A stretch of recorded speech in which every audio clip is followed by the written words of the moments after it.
तो सबसे पहले इस वीडियो को चालू करने के लिए आपका बहुत बहुत शुक्रिया। मैं मांगा फराई स्वागत करती हूँ आपका इस न्यू यूट्यूब चैनल में। तो बिना आपका टाइम वेस्ट किए हो जाए शुरू। तो मैं आज आप लोगों को अपनी कॉमिक का पहला चैप्टर बताऊंगी। इस कहानी का प्रोटोगोनिस्ट जिसका नाम स्टीव है, वो नैरेटिंग करते हुए अपना इंट्रोडक्शन देता है, जिसमें वो बताता है कि उसे मार्शल आर्ट्स बहुत पसंद है, इसलिए वो मार्शल आर्ट्स की कैसेट्स देखता रहता है या उस पर बेस्ड किताबें पढ़ता रहता है, पर उसे इन सब चीजों से मार्शल आर्ट्स के बारे में ढंग से समझ में नहीं आता है। फिर जब स्टीव सोफे पर बैठकर मार्शल आर्ट्स पर बेस्ड एक वीडियो देख रहा होता है, तभी उसका बड़ा भाई जिसका नाम कार्ल है, वो स्टीव को कराटे मैच के लिए चैलेंज करता है। और फिर स्टीव नैरेटिंग करते हुए कार्ल का इंट्रोडक्शन देता है। इंट्रोडक्शन में वो बताता है कि कार्ल मार्शल आर्ट्स क्लास जाता है, martial arts class karate class जाता है और वो मार्शल आर्ट्स में काफी अच्छा भी है। जबकि स्टीव को मार्शल आर्ट्स की कुछ टेक्निक्स तो आती हैं, पर स्टीव में अभी इतनी पावर नहीं है या फिर इतनी शक्ति नहीं है, या फिर उसको इतनी ढंग से वो टेक्निक्स आती नहीं है कि वो कार्ल को हरा सके।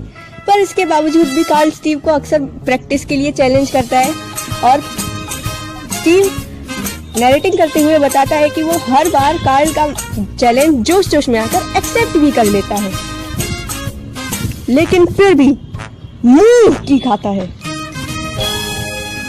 फिर स्टीव की छोटी बहन कार्ला को दिखाते हैं और स्टीव उसका भी इंट्रोडक्शन देता है। तभी स्टीव की मम्मी नाश्ता लेकर आती हैं और स्टीव नैरेटिंग करते हुए उनके बारे में बताता है। वे उसकी मम्मी के साथ साथ उसके पापा का भी इंट्रोडक्शन देता है। वो बताता है कि उसके पापा काम के सिलसिले में शहर से बाहर रहते हैं और हालांकि जब वो कभी कभी फ्री होते हैं तब वो अपने परिवार से मिलने आते हैं। उसके बाद स्टीव और बाकी सब लोग नाश्ता करते हैं। रात होने पर जब स्टीव सोने वाला होता है, तभी उसे बाहर से एक जोर की आवाज सुनाई देती है। फिर स्टीव बालकनी में जाकर देखता है तो उसको वहाँ ऐसा कुछ नहीं दिखता जिसकी वजह से इतनी जोर की आवाज हुई हो, बस वहाँ एक तारे से बहुत रोशनी आ रही होती है। फिर स्टीव वापस जाने की सोचता है, तभी स्टीव को गुर्राने की आवाज सुनाई देती है और जब स्टीव पीछे मुड़कर देखता है तो वहाँ एक ड्रैगन दिखाई देता है और देखते ही देखते वो ड्रैगन स्टीव के अंदर घुस जाता है। स्टीव मदद के लिए चिल्ला रहा है, लेकिन उसकी कोई सुन नहीं रहा। फिर स्टीव को चक्कर आने लगते हैं और वो बालकनी में ही गिर जाता है।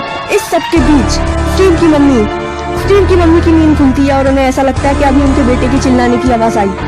स्टीव की मम्मी को स्टीव की चिंता होने लगती है, जिससे वे फैसला करती है कि वो उसके रूम में जाके देखेंगी और पता लगेंगे कि स्टीव को कुछ हुआ तो नहीं है।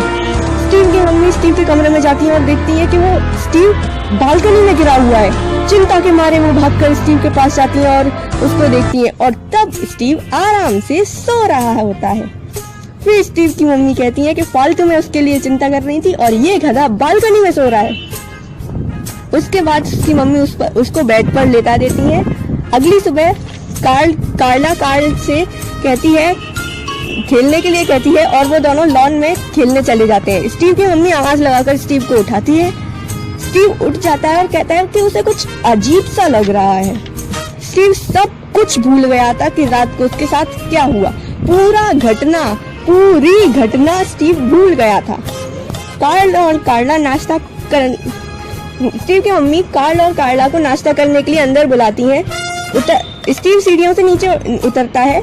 उतरने के बाद स्टीव को जमीन पर एक बुक गिरी हुई दिखती है और कार्ल बाहर से इस प्रकार बॉल को किक मारता है कि बॉल खिड़की से घर के अंदर आ जाती है। तभी कार्ल और कार्ला घबरा जाते हैं। बॉल स्टीव की मम्मी के सर के ऊपर से होते हुए स्टीव की तरफ जाती है, जो बुक उठाने के लिए नीचे झुका है।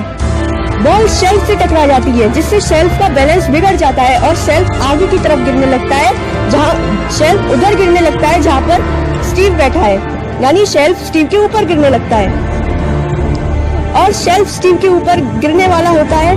स्टीव अपने हाथ अपने बचाव के लिए ऊपर उठाता है, जिससे शेल्फ उसके सर तक ना पहुंचे, पर डर के मारे वो खड़ा भी हो जाता है। स्टीव अचानक खड़ा हो जाता है और वो अपनी आंखें बंद कर लेता है। जब वो अपनी आंखें खोलता है तो देखता है कि उसने शेल्फ उठा लिया। स्टीव ने इतना बड़ा शेल्फ उठा लिया। स्टीव ने शेल्फ उठा लिया, ये देखकर सभी लोग चौंक जाते हैं और स्टीव को कुछ समझ में नहीं आ रहा होता है कि उसके साथ आखिर हो क्या रहा है। फिर स्टीव कार्ल और कार्ला को सारी गिरी हुई बुक्स वापस शेल्फ में रखनी पड़ती हैं। स्टीव से कार्ल पूछता है कि उसने इतना बड़ा शेल्फ उठा कैसे लिया यार आखिर, लेकिन स्टीव बताता है कि उसको भी कुछ पता नहीं चला और उससे शेल्फ अपने आप ही उठ गया। स्टीव का ये कारनामा देखकर कार्ल फिर से उसको मार्शल आर्ट्स मैच के लिए चैलेंज करता है। फिर अगले दिन हमारी कमेंटेटर कार्ला बताती है कि उनके घर में एक मार्शल आर्ट्स मैच होने वाला है।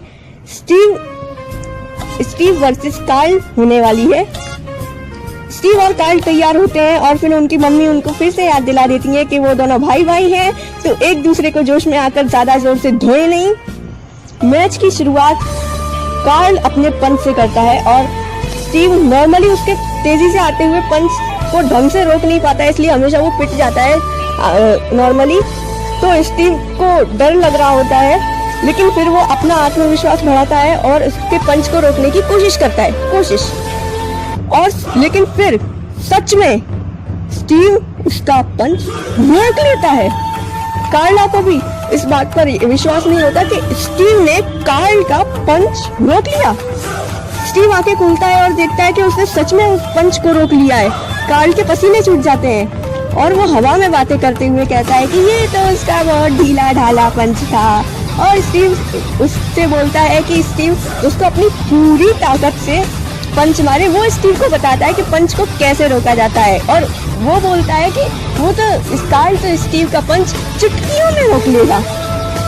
फिर स्टीव ऐसा मुक्का मारता है कि कार्ल की भी हवाइयां उड़ जाती हैं। लेकिन स्टीव में ड्रैगन घुसने से ऐसी कौन सी ताकत आ जाती है, और तो और वो ड्रैगन स्टीव के अंदर ही क्यों घुसा, जानने के लिए देखते रहिए ड्रैगन पोटेंशियल वर्सेस एल और नांगा कराई। और अगर आपको कंटेंट अच्छा लगे तो प्लीज सब्सक्राइब करना ना भूलें, जिससे मुझे और वीडियो डालने की प्रोत्साहन मिले। कमेंट करना ना भूलें, जिससे मुझे पता चलेगा कि आपको अच्छा लग रहा है कंटेंट।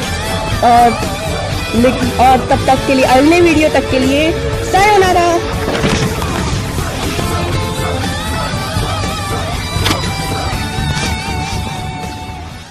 나쁘봐요.